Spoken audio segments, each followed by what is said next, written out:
This is Self-Starter.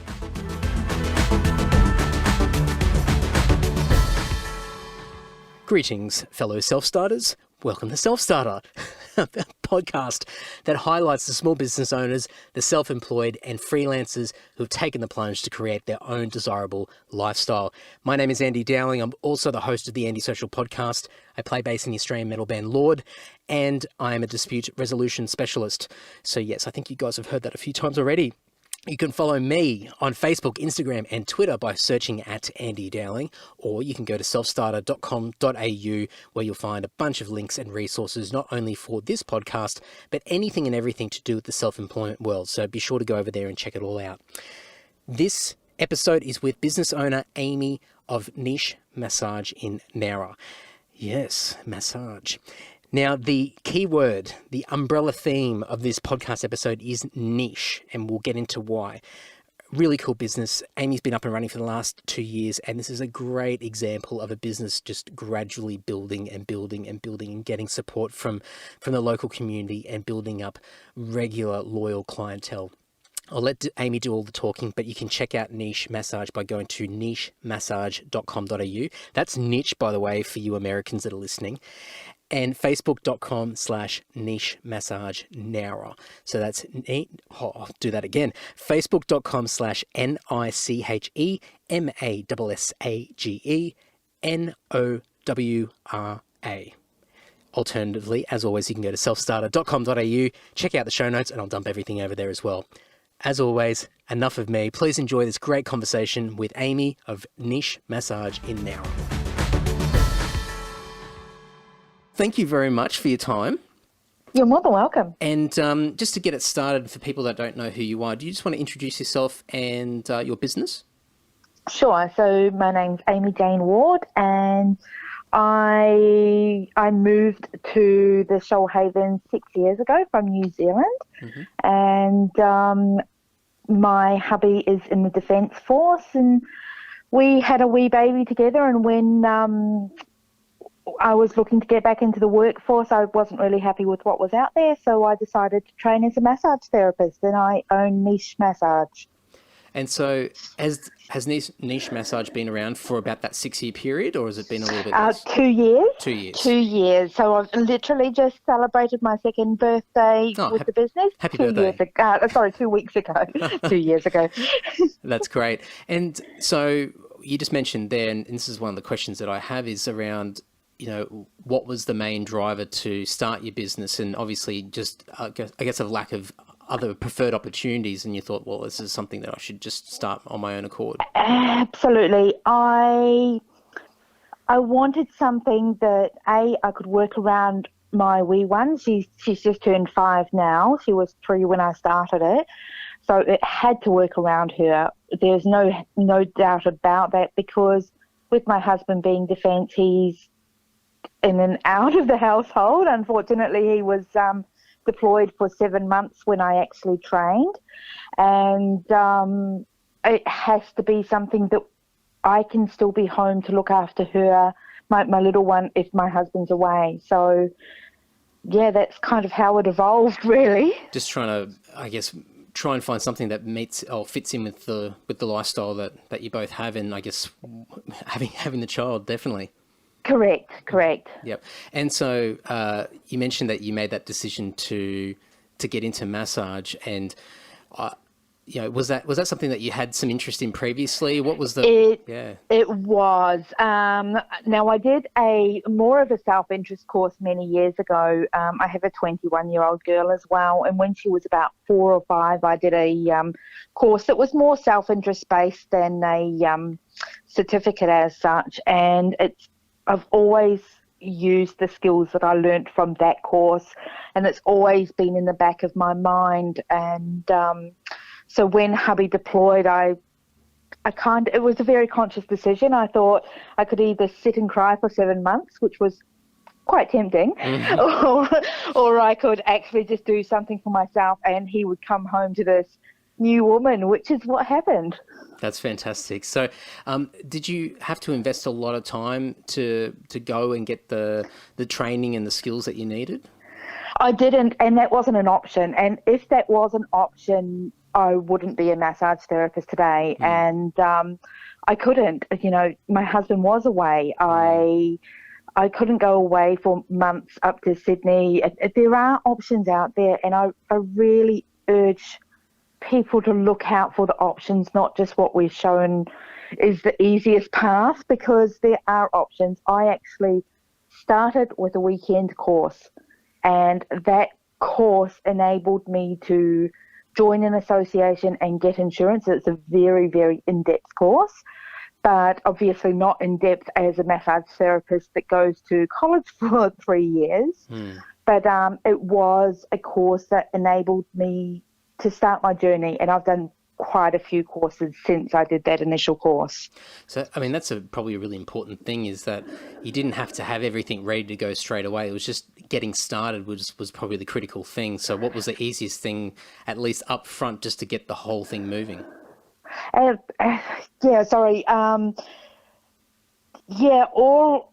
I needed for myself was something that was easy.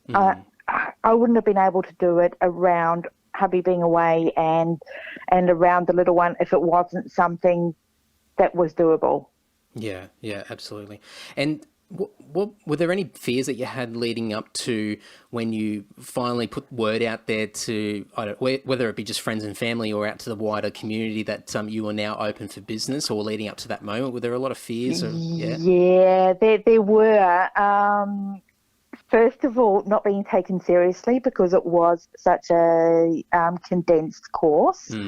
Kind of opening yourself up to people saying, well, obviously you can't be trained, you haven't done this training or you haven't done that training. And initially I probably let it bother me a little bit, but once I started getting clients in and getting my self-confidence as a massage therapist and building little courses here and there and building my own style of massage therapy and who I was, because there's not just one type of massage therapist. So building my own style and bringing my personality into it, then those fears just dissipate, because you don't have to be the same as everyone else.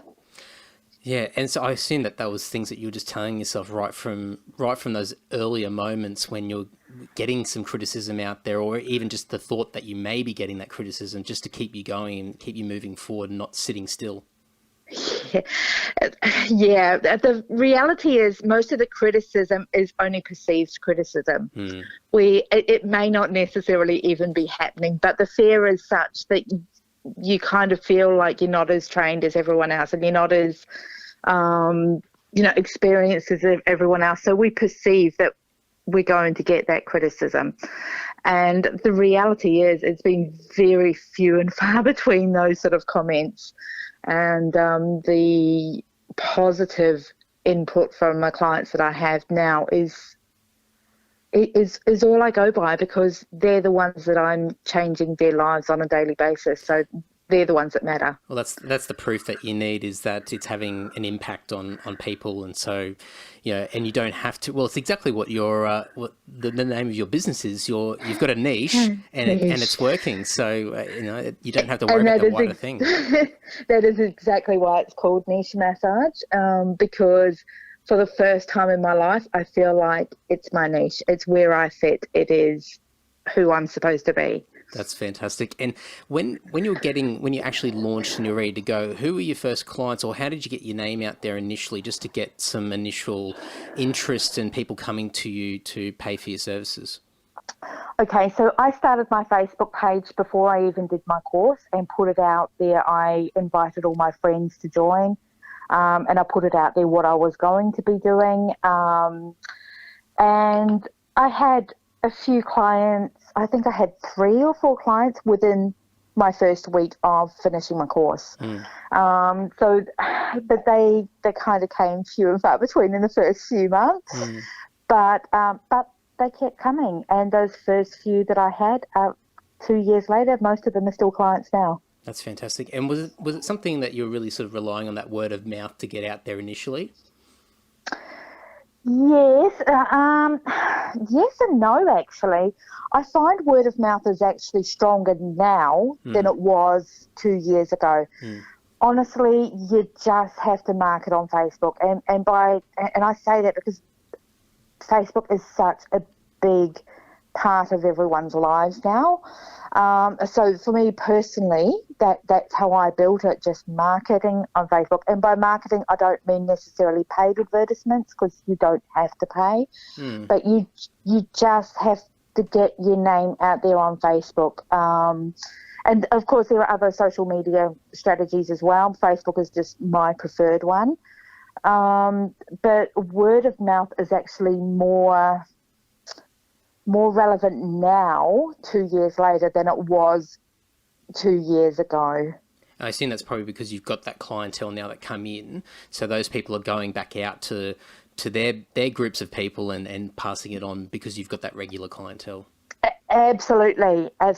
And now I'm finding regularly, if someone's asking on a local page who can recommend a massage therapist, invariably more than one person tags my business in it, and because they now know, and I guess they also know it's not just a passing phase, and that's probably more important about why the word of mouth is more important now as well, because it's not just a phase that they've seen me go through. They know that I'm serious and passionate about this.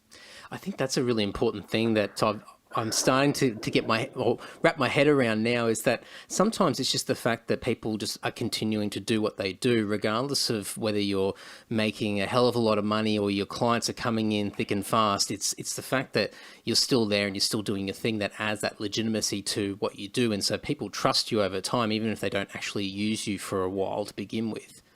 I agree with that. I've actually got people who do recommend me that haven't actually been to see me as clients, and that some of them have eventually become clients, but simply because they know I'm here, they know what I do, they've seen my marketing, they know the different types of massage that I offer, and because I'm marketing it all the time and getting it in their face, so to speak, they know if someone types up and says, hey, I need someone to do a lymphatic drainage massage, they're like, oh, I know, Amy does that. So, yeah, it's definitely the case. So one thing that I've noticed with a lot of businesses that are service-based, so you're really relying on that face-to-face interaction with that person when you're providing your service, whether it's like what you're doing or in hospitality and whatnot. And for a lot of businesses, they struggle to understand the concept of putting importance on that digital realm and being online, because all their traffic is based off coming in and providing a face-to-face service for them. But I mean, you've alluded to this with the importance of Facebook, but for you, I mean, obviously there's that hard sell you could do online and telling people what you do, but are there any other tactics that you use online to sort of drive attention your way? Honestly, I don't actually do a lot. 99, well, I used to say 99%. It's probably more about 90% now, because probably about 10% is word of mouth now. But most of my business comes from my Facebook page, and whether that's posting my Facebook page into other groups just so people know it's out there instead of just having my page. But most of my business comes from there. I don't have a walk-in service. People have to have a booking booked, an appointment time. I don't have foot traffic because it's at my home in a suburb. So people don't just drive past and go, oh, that's where niche massage is, because I don't have that. However, we have recently got a new car, and my signage is all over the car. And when we were getting the new car, we intentionally bought a car that stands out. And it stands out in noise, and it stands out in everything. It's an orange car, so immediately it's a colour that's a little bit different. And because I've got my signage all over that, I'm getting funnily enough, a lot more male clients. It used to be majority of my clients were female, but I think guys look at the car and kind of go, "Wow, that's a bit of a cool car." So, and then they see the signage, and I've been getting a lot of males through that, either book for themselves or book for their partners, or even book couple massages where I go and massage both of them. That's really so. Yeah, I was just going to say that's really cool because it's something that. I mean, obviously online is really, really important. I think it's critical now that businesses utilize it, whether it be Facebook or having just a website or all these different channels and whatnot. But people lean so hard on that side that they tend to not use a lot of the older traditional forms of marketing, signs and whatnot. But the old car signage, I've always loved it. It works. Yeah.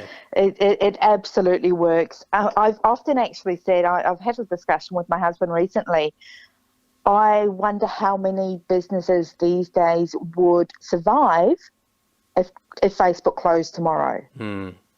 Because we're not given the skills these days to market how we used to market even 5 years ago. Yeah, definitely. We use Facebook so heavily, and I'm probably one myself that probably uses it too heavily and relies on it maybe a little bit too heavily. Car signage has been amazing. It has really got my business out there more than not having the car signage. But even in saying that, you've got to pay the few dollars to get proper car signage, not just the magnets on the side. They look cheap. It looks cheap, and it says something about your business that's not necessarily a good thing that you want said about your business. You need to pay those few dollars, and it's probably not as expensive as people think it is, to really have your name put professionally on your car. Well, it's all that perception, isn't it? Because I've seen a really good example, and I'm always paying attention to cars driving around when you're on the highway and different things, stickers and signs that have been put on cars. And there's one in particular that I think is down in our area where it's a business that does high tea, but the car is an old bomb. And it's in such a bad condition, poor condition, but then they're advertising that they provide a service of high tea. And it's like it's this contradiction of what they provide and what they're driving around and advertising in. And so that drives a perception. It does. And my husband and I are having this discussion all the time because he's my chief car washer, and I'm first to admit that, he probably wishes that he had more massages in return for car washing. But he says to me, we have to keep it clean. And it's so true because it is about perception. I mean, some of the places I massage are very dusty. I can't keep my car dust-free 7 days a week because I would be having to wash it 7 days a week, and he's just not available 7 days a week. So obviously it can't be washed 7 days a week. But yeah, it is. I want people to know that I've got a clean, warm, friendly environment. My car has to portray that, and with having the business name all over the car, if it looks like a bomb site, people are going to question where they're going to be massaged. Especially with massage as well. You could go, oh, that looks a bit dodgy. I wonder what sort of massage service that is. Absolutely. Absolutely. Yeah. So I guess as it stands now, and you've been doing it for 2 years, and you've gone through, no doubt, a number of different chapters along the way to get the business up and running, and now getting into more of a word of mouth thing with your consistent clientele coming in. What's the current challenge that you have at the moment? What's something that's not a difficulty, but something that you've really got to put a lot of time and effort into? Okay. Honestly, and this is probably not what you're expecting to hear, actually. Honestly, it's sticking to my days off. It's a very physical job. When you're new in business, you just want to say yes, yes, yes, yes, yes to everyone, and you get run down, and you can't do that. You've got to give yourself your time off. And my days off are Mondays and Tuesdays because invariably I'm massaging hens parties or or I do a bit of subcontracting for retreats locally. If I don't, those things are normally on the weekend, so I give myself Mondays and Tuesdays off. But it's too easy if someone messages me on a Monday or Tuesday. I'm thinking, I'm still getting my name out there. I don't want them to think I'm not available, blah, blah, blah. You've got to set those boundaries and give yourself that time off. And I'm still learning that. It would be difficult because that's the advantage of being self-employed, is that, what you could get back is, what you put in is what you get back. And when you stop momentarily, you panic thinking that, you're missing out on opportunities. But for you, and as you mentioned, it's physical work that you're doing. And the last thing you want to do is burn yourself out physically, but then obviously that turns into a mental thing as well. Correct. And I've said to my hubby recently, as far as, giving myself time off, I've got to put my foot down a little bit firmer for myself. My clients do know that I accept emergency appointments on my days off, and I'm happy to take emergency. I'm talking about migraines and stuff like that, because I actually specialise in headache and migraine massages. Okay. So my clients do know that I'm available for emergencies. I've really put my foot down a little bit more about not accepting just relaxation massages or anything in those days. But I have to give myself time off, because I need to know that I can give 100% to every single client.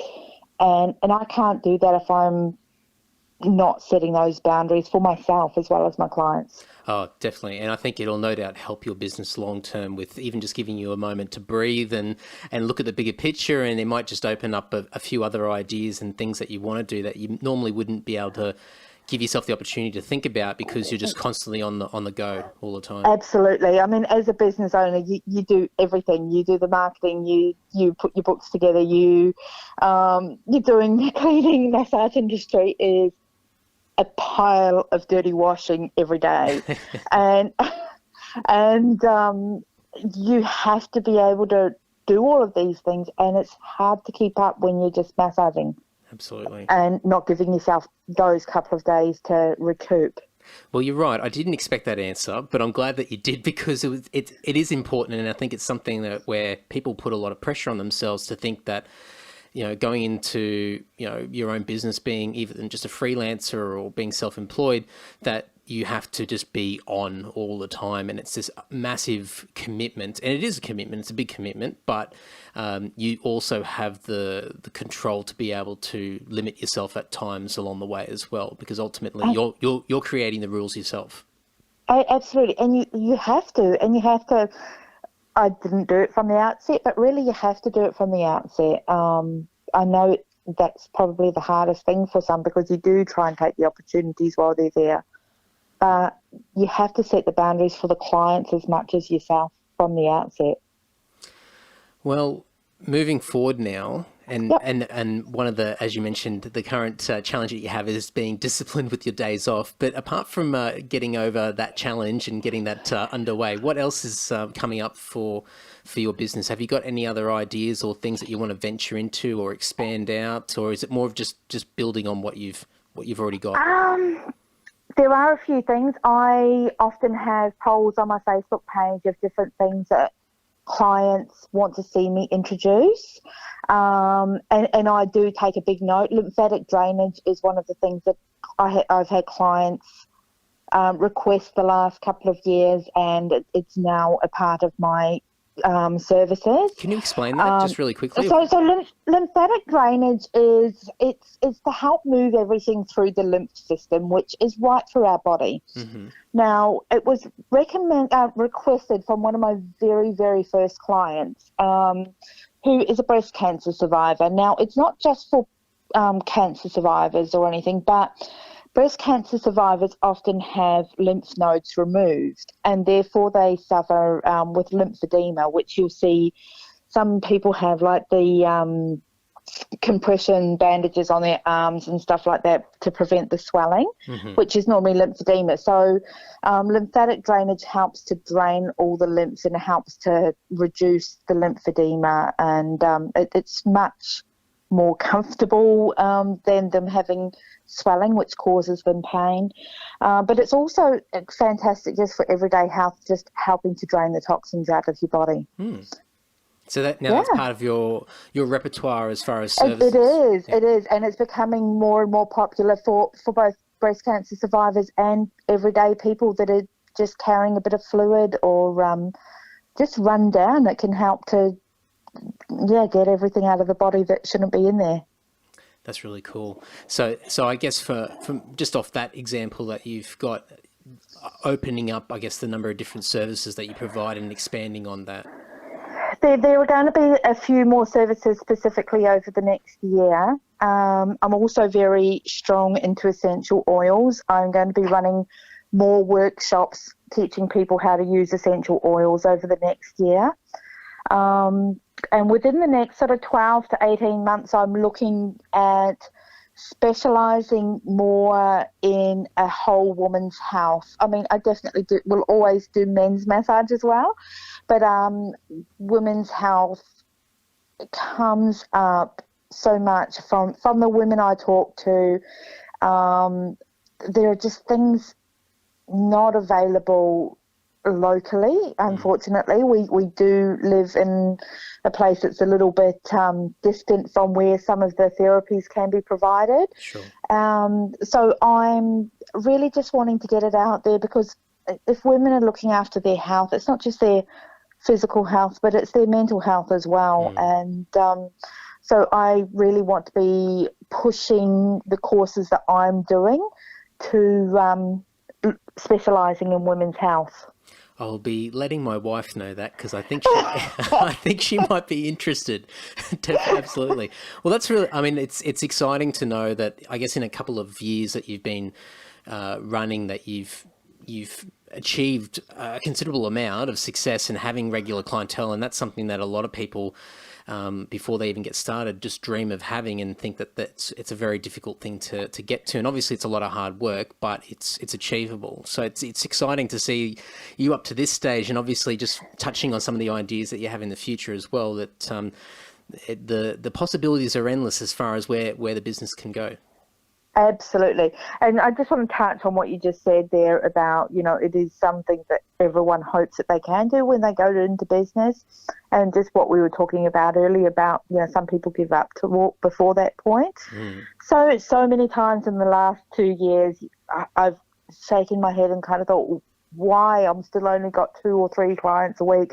Is this going to work? Am I going to be able to make this work? You've just got to be consistent and persistent. I think the mistake that some people make is trying to be like someone else. Don't be. I'm a firm believer in your vibe attracts your tribe. I like that. It's so true. You put out who you are. Don't try and be someone else. Put out who you are, and the clients who are attracted to you will come to you. And I think the other thing is probably that, you don't need hundreds and hundreds of people and, to bring in this large volume of wealth. And I'm sure everyone loves to earn lots and lots of money, but ultimately, I guess, depending on what your needs are and what you're looking for out of life, you don't need a massive clientele either. So I think people sort of looked on such a massive scale that might not be realistic to what they actually need in life as well. So... yeah. Absolutely. There's no way that I could have thought. I mean, Shoalhaven, how many people do we have here? 30,000 odd? Yep. I didn't think that I'd be able to build my business in 2 years to where it's at. I don't need hundreds and hundreds and hundreds of people. I've got about 1,100 on my Facebook page. Not all of them are active all the time, but I have clients that don't be scared to ask clients to refer you on. Don't be scared to ask clients to rebook, because I didn't do that in the beginning. I wouldn't say, do you want to book your next session now before you come back? But my clients are now knowing they have to, or they might miss out. And was that a worry for you, because you were just worried that they would say no? Fear of rejection. Yeah. Absolutely. And I didn't want to seem pushy. Yeah. but I have some clients that, and it's something I talk about quite a bit now with clients, is they say, but I can't afford to do it every fortnight, or I can't afford to do it every month. I have clients that come to me now and say, I can't afford not to do it every fortnight. I can't afford not to do it every month. Or some clients that are in pain, that 2 weeks between their sessions, I'm thinking of one client in particular, she said to me, that is what gets me through. It's like, I know I've just got to make it to that Saturday and then I'll be good for the next 2 weeks. And I think it'd probably be, I'm just having a guess here, but it'd probably be a combination of obviously the service that you provide and convincing people through that service and that experience that it's value for them, but also, I guess, educating them and getting them to understand the flow-on benefits of having the service carried out. Absolutely. And I think the Facebook page comes in handy there, because I try to put more educational stuff up on my Facebook page. So then it's not quite so in your face, like, I'm talking to you, this is what I need to say to you. Yeah. It's a little bit more general, and I guess always have on your Facebook page, contact me for this. You've always got to have a call to action. Yep. Otherwise it's just kind of information that they don't follow up on. I love it. I've got so many things I'm writing down here, so many notes. This is really good. So thank you so much. And I think probably sometime later in the new year, we'll catch up and see how you're going with a couple of the additional things that you're looking into. Because I'd love to pick your brain about the workshop element, because that's a completely different dynamic to providing your upfront service. Absolutely. And, absolutely. I'd love to see how that all goes and what becomes of it, because that's another thing that people probably don't think about a great deal, but it could be another way of driving traffic and attention your way. So it's absolutely. Very and don't forget, Christmas is coming up, and your wife might need a pressie. I love any help I can get in that area, because I'm horrible when it comes to gifts. So thank you very much. I'll keep that in mind. You're more than welcome. Thank you very much for your time. Soon, yes, thanks, okay. Amy. Bye-bye. Bye. Thank you, fellow self-starters. If you want to reach out to Amy of Niche Massage, you can do so by going to nichemassage.com.au, or you can go to facebook.com/niche massage Nowra. There's a lot of ch there. If you want to make it easy for yourself, you can go to selfstarter.com.au. I'm going to dump everything that was covered in this episode in the show notes over there, with no doubt a bunch of additional content. So be sure to go over there and check it out at selfstarter.com.au. I got 4 key takeaways from this episode. As always, if you learnt something that I have not covered, I'd love to hear from you. I want to know what you guys are focusing on, what you're getting value out of. That will help me build this podcast and Self-Starter in general to a bigger and better thing in the weeks and the months and years ahead. So please make contact with me and let me know. So the first one that I found really interesting was starting small. Amy wasn't a qualified massage therapist and has never advertised herself that way. She had an interest in massage therapy and had done some informal courses and whatnot previously, but really to get herself started, she started with a weekend course, learned some basic things where it was enough to be able to provide some value to a small section of people initially, provide a service that people could pay money for and get something of value. And I think that's something that's very interesting and probably dispels a myth that you need to be this highly qualified, highly experienced person to be able to provide a business or a product or a service to people. As long as you're providing value to people and people are enjoying or getting something out of what you are giving them, then you can create a business. So that's great. The second part is not panicking about not having a lot of clients to begin with. This is a reoccurring theme, and we've covered it on a previous podcast episode. But, you know, at one point there, Amy was mentioning that she only had 2 or 3 clients a week and just going, oh my God, like, is this sustainable? But she had that long-term vision, and moving forward and just staying consistent and being true to herself, she's been able to continue to build loyalty. And now she's got a lot of repeat business and jumping over some of those hurdles of asking people for return visits and return bookings and whatnot. So that's helped her over time and created, I guess, that return business that's quite valuable for any business owner. The next thing was workshops. Now, moving into 2018, Amy's looking to expand her business and her services by creating workshops for people, finding a way to provide additional value and education to people, passing on her knowledge to others, and and creating a business model off it. And that's a great way of expanding and scaling her business without this dramatic investment of time and money. She's already got this stuff at her fingertips. She does it on a day-to-day basis. So why not create workshops where you're educating people more? A fantastic way to do it. And I know a lot of people that are doing this in an online capacity. You can do it either or. Obviously online, there's a lot of advantages of covering a lot more people, but you can definitely do it in your local area. And I'm very excited to see how Amy goes in that particular aspect itself. And the last thing, which was really interesting as well, and we haven't really covered this yet, but it's just creating that discipline of giving time to yourself. Like most people, when you're self-employed, there's an expectation that you are just on 24/7. You know, you're not working a 9-to-5 job anymore. And there's pros and cons to being self-employed. And for this podcast and for Self-Starter in general, we're definitely going to highlight the positives. But the reality is that, you know, we all work a lot, and there's an expectation and there's a stigma that you have to be on all the time. And for mental health and your general well-being, it's very important to carve out time for yourself. It's to re-energize, recharge the batteries, to clear your mind and give yourself an opportunity to even just focus on some other stuff, whether it be recreational or a little bit self-indulgent or whatever it might be. It just helps you come back to your business, to your product, to your service with a fresher mind, with new ideas and more enthusiasm to keep pushing what you're doing forward. So something that Amy's struggling with at the moment, and I think a lot of people struggle with this, but I think it's very underrated and something that people really need to focus on and carve out time for themselves.